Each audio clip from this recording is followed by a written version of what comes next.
I welcome all questions. Yeah, so I noticed that one of the first things you said was that the United States was an experiment and that it was the first moral nation and that the DNA of our country is freedom and so on. And I also noticed that you didn't mention that the country was also founded on, extermination of the indigenous population, conquest of half of Mexico, and slavery. And, and furthermore, I think you have to make a distinction between, while I do love this country, absolutely, I think you have to make a distinction between the internal freedom of the country and the external threat that it poses. And these two things have just been uncorrelated throughout history. So while internally it's the freest country in the world, externally it poses a tremendous threat given its overwhelming power. And I think if you look at the record, it's uncontroversial that our relations with the Middle East have involved extensive violence and aggression and subversion and so on. So my point is that if you are interested in protecting the country from the threat of jihadi terror and Islamic radicalism and so on, I am too. But the point is that by condemning them and pointing out their acts of aggression, in my mind, is sort of fruitless because there's not very much you can do about it. What you can have an effect on is what we do and our relations with the Arab world. That can have a big effect, and furthermore, we can have an impact on that. I think if history has shown anything, it's that an aroused public can have an impact on policy, which can then lead to much more open and peaceful and diplomatic relations with these outsiders and so on. So isn't that where our energy should be focused? Not towards condemning their radicalism and their violence, over which we can have no effect, except escalating violence, which is likely to just engender more violence in return. Nonsense. How do you really feel? It's complete nonsense. What you exhibit is a devastating inability to distinguish between right and wrong, and good and evil. But there's some bad things too. But really, it's not informing any of your decisions. It's not informing any of your opinions. So what are you suggesting?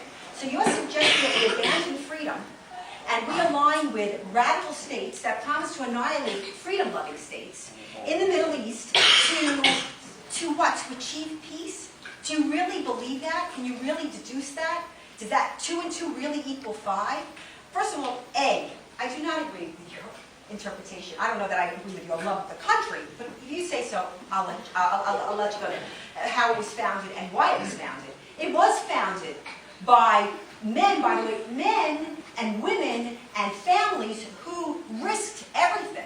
And when I say risked everything, these were men with names, with wealth, with families, not, let's say, murderers like Che Guevara, for example. And I know you wear them on your T-shirt. I so don't get wearing the murderer on your T-shirt. Okay, but wait. These were men who had everything to lose, and they risked everything, and of course their lives, for an idea. For an idea.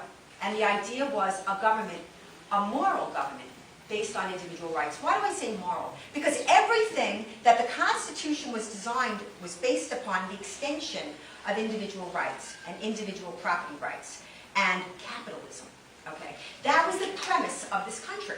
That was the premise of this country. Now look, you and I can go back and forth on slavery, and I'll probably agree with you, that they made the deal, and there was a lot of fighting at the time.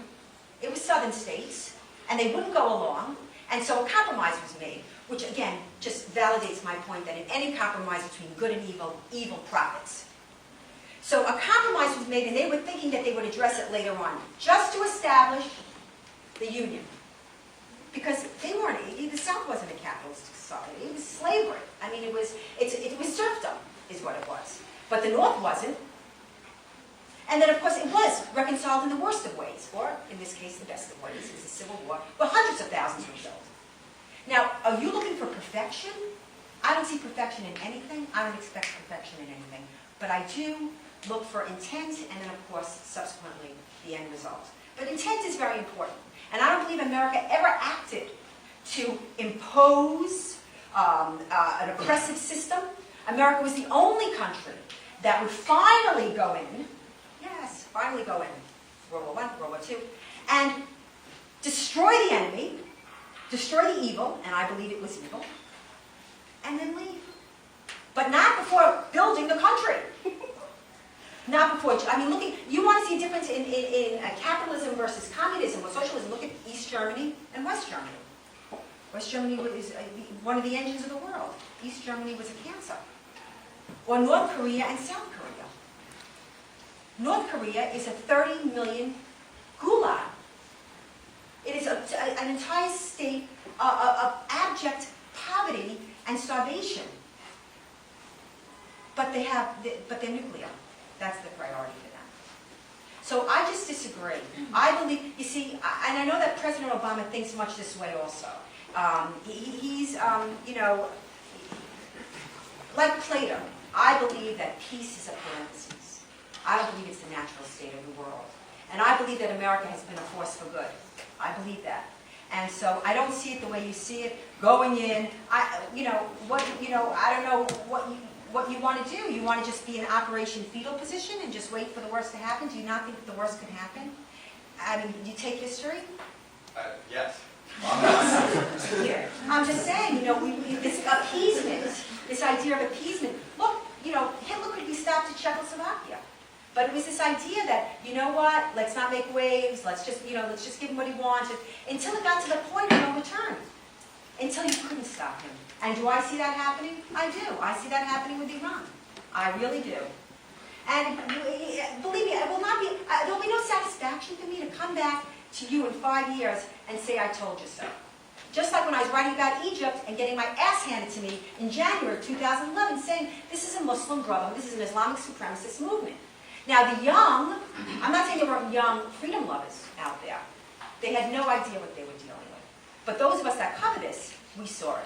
And it is telling to me that under the Obama administration, you're witnessing revolutions of Islamic imperialism and expansionism. He had moderate Tunisia, just elected a Islamic supremacist government, wants the Sharia.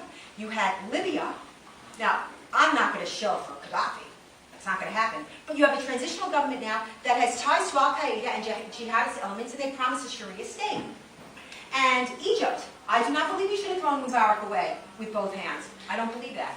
And under Bush, if you spoke to Egyptians, and I'm, of course, in a lot of contact with Egyptian bloggers, it was only after we lost the Congress to Pelosi in 2006 where those reforms stopped being made by Mubarak. You need to know these things. You can't make informed decisions if you don't know. But Pamela, if I may. Oh, wait, let me just finish. No, I just want to finish this one thing about Egypt. Thank you, and then I'm happy to the floor. But it is, if you looked at the elections, the #1 winner was the Muslim Brotherhood, and then, of course, even worse, the Salafis. Under Bush, every revolution really was a freedom revolution. The Rhodes Revolution was a real freedom revolution. The Cedar Revolution, where they wanted to expel Syria, and they did, in Lebanon. That was a real revolution. That was a real freedom revolution. Look, Pamela, all these things can be debated, and they can be debated fairly. Okay. And I endorse what you said at the beginning about the need for a fair and honest debate. What I don't understand, though, is how you square that initial claim with your comment to my student based on a single comment he made that he doesn't understand the difference between right and wrong. How can that comment promote fair and honest dialogue? Okay. How can you make that extrapolation? And how can you be a tribune for fair and honest dialogue when you're dealing in rhetoric like that? I was not attempting to deal in rhetoric, and if I insulted the student, I do apologize. No. It just showed to me a complete lack of understanding of right and wrong. And so I had to call it as I see it. I had to call it as I see it. You can disagree with me, but that's how I saw it. And again, Professor Zimmerman, I will not couch my words to make everybody feel better. I'm not here to do that. And I am sure that you get plenty on a daily basis from the other side. So if I have to give you a shot, an inoculation, in a half an hour, that's what I'm going to do. Comments? Go ahead and call me. Yes, the young lady behind the gentleman? Well, you said that when you defeated the campaign by marginalizing them. Yes. When they posed immense threats. Well, I mean, it was law enforcement, but I'm saying in the perception, in the landscape, the psychological landscape of America, they became an abhorrent idea. Just like if I say the name now, what comes into your mind? You're like, you know, they became an abhorrent, they were not always an abhorrent idea. No, I know, I understand. And I'm just saying, I'm asking if we were to marginalize, like, the jihadists in America or the Muslims in America that, you know... We do not want to marginalize the Muslims in America. That would be terrible. That would be making everybody pay. It's like, you know, everybody pays because one person... No. But you have to identify what the threat is, what's motivating, and what's the inspiration or ideology that's motivating. Okay, then I'm just confused about what your end goal is. Like, what's your end goal for, like, Muslim relations in America?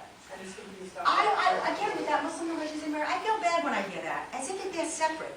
Why do they have to be separate? We're all Americans. They come here to live and love and have families and work. Why does it have to be separate? Why? I don't understand that. I just want you to know I can never go there. I won't ever go there. There is a problem with a very pure Islam, authentic, pure, third chapter, offensive jihad. There's a problem with that. I don't believe it. I believe most Muslims are secular. I don't believe that most Muslims want to commit jihad. I just don't. And that's my premise, that most people are good. So just so that you know. Did you finish your question, or did I keep interrupting? Oh, no, I'm done. Okay. Yes, sir? So the terminology that you used is to call it the Ground Zero Mosque. But since Part 51-1 isn't a mosque, it's a community center, and it has a culinary school, food court, swimming pool, basketball court, movie theater, and it's not on Ground Zero, it's near it. I'm wondering, what is the radius that the Muslim community is not allowed to build a community center in? What would you say? It's a mosque with amenities. I mean, it's a mosque. Stories, right? It's a mosque, top two floors. It's a mosque with amenities. And the fact that that building was destroyed in the attacks on 9/11 makes it ground zero. Do you really think that Osama bin Laden, when he was planning the 9/11 attacks, the two planes should go in, that he really thought that the buildings would fall the way they fell? Didn't you think he hoped to take out Lower Manhattan? Would anybody have understood that the heat from the planes would have melted those columns? There was no way of knowing that. I mean, he was sharp. He wasn't that sharp. And so, clearly, they could build it anywhere else. They could put that as long as that building was destroyed in the 9/11 attacks. It should have been declared a war memorial. It should have been a landmark. It should be a shrine to the over 270 million victims of over a millennium of jihadi wars, land appropriations, cultural annihilations, and enslavements. Not that building.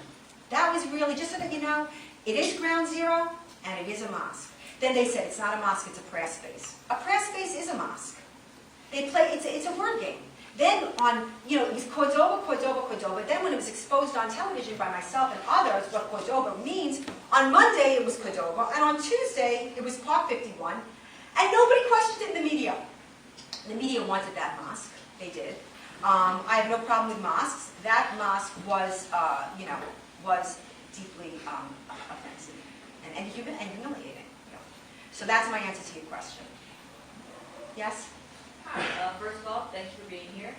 My question actually ties into the previous one. It's just about your work.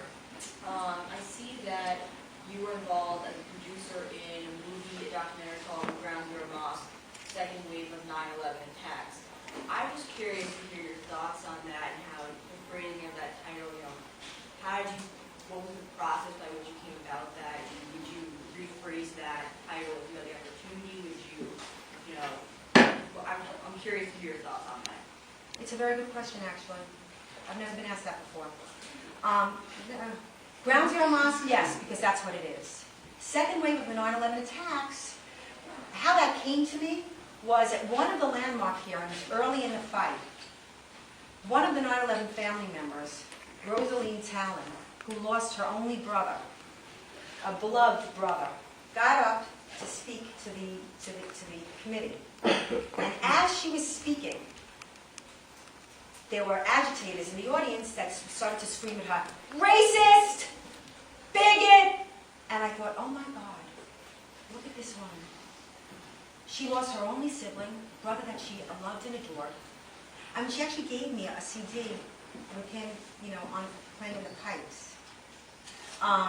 And she stands up for what she believes in at a hearing, which, by the way, we lost them all. Because the politicians wanted it, the mayor wanted it, and President Obama wanted it. And she's being attacked again. And every single 9/11 family member that opposed it was being attacked again. And then when the CNN poll came out, saying that 70% of the Americans were against it, 70% of the Americans were racist, Islamophobic, anti-Muslim bigots. And this was an attack. This was another attack, a stealth jihadi attack, in the information war, in this battle space. And that's how I saw it. And that's what the movie is about. The movie is, and I have a copy, I'll leave with you. I know how you probably love to show it to your class next year.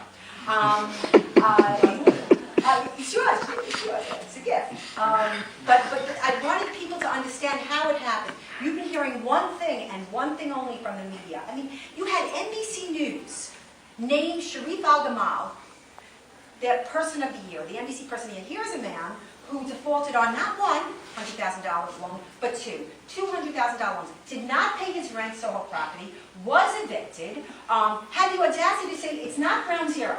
It's not ground zero, it's not ground zero, and yet applied for $5 million from the Ground Zero Rebuilding Fund, the 9/11 fund. I mean, and he had a rap sheet, you know, I'm not going to get into the nitty-gritty, it's not. He wasn't an architect, that would be Mohammed Khan. Yeah, but the developer, Sharif Al-Gamal, and he's NBC Man of the Year. Why? Solely because he proposed this. It was outrageous. So everything the media said was demonizing.